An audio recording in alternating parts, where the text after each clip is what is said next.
Language is our communication tool. Every day, every second, every minute. We, as the social humans, will always need language to communicate with each other. But the digital era has transformed the way language social relation and interaction, presenting both opportunities and challenges. So, with the era of digitalization, can language continue to grow? Or even broken, there's no value in whatever? And can we, as the young generation, choose the role of technology in language advancement? Assalamualaikum warahmatullahi wabarakatuh. Honorable vice judges, teachers, and all of my lovely audience. First of all, let us say thanks to Allah Subhanahu wa Ta'ala who has given us mercies and blessings. And salawat always be upon to our Prophet Muhammad Sallallahu Alaihi Wasallam, who has guided us from the darkness into the lightness that is Adinul Islam.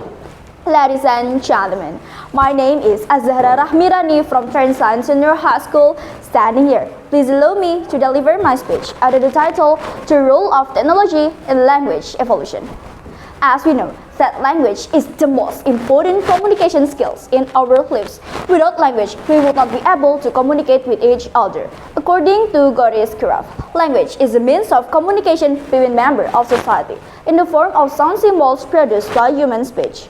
But right now, the digital era has changed our language. Whether it is increasing or decreasing, it all depends on each individual. Report from the Ministry of Education and Culture, Indonesian is the largest language in Southeast Asia. And of course, our language has been recognized as an official language of UNESCO.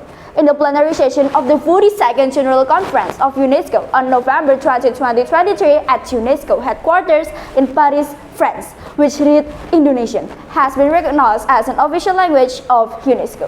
Should we be proud? Of course, we should be proud of it all because of the struggle of our predecessor. How can Indonesian become an official language if it's not based on the Sumpah Pemuda, which read, kami, putra dan putri Indonesia, menjunjung bahasa persatuan bahasa Indonesia. It means with this, Indonesian language can be a unifying nation. Without the Sumpah Pemuda, it is possible that today Indonesia still acts the royal era that still use its region language and proud of each other. Therefore, we, as the younger generation, must preserve the Indonesian language in order to avoid the language conflicts such as those that occur as in the case of Canadians. Almost 80% of the majority of the population speak French. Then, English appears to be a very important mean in trade and business, even dominating in certain outlets, even becoming the political and business force, so that it drives Canadians to use their own language.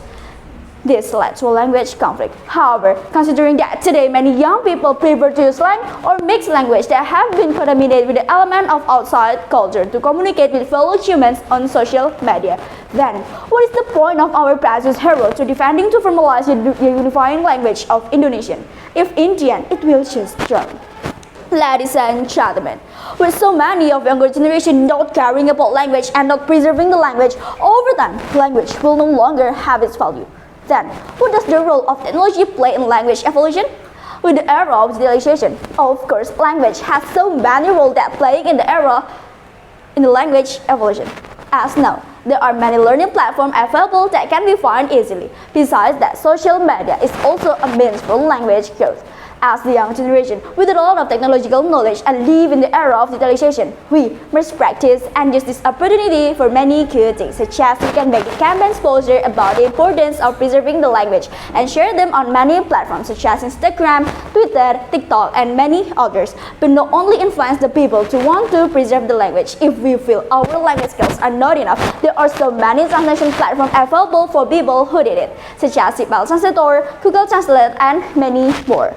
Ladies and gentlemen, without the contribution of the expert of technology, we are still far away from influencing the people to want to preserve the language. Therefore, experts can make efforts such as making application with the Indonesian language menu so that Indonesian can be recognized and preserved. But not apart from the government also plays a very important role because of the government is key to everything. Then, what can be made by the government to preserve the Indonesian language? The first, create a language institute or center for research, development, and fostering of Indonesian. Second, arrange a literary festival and speaking or writing competition to support the language creativity. Third, provide support to local communities to preserve the local language that support Indonesian language. That may be the effort can made by the government. as the conclusion of my speech today. As the younger generation, let us take advantage of the role of technology in development and preservation of language. As the youth, we must privilege Indonesian, preserve local language, and learn French language. Maybe it's time to finish my speech today. I'm sorry if I have a lot of mistakes because I'm just a human that no perfect. Thank you for your nice attention and see you next time. Wassalamualaikum warahmatullahi wabarakatuh.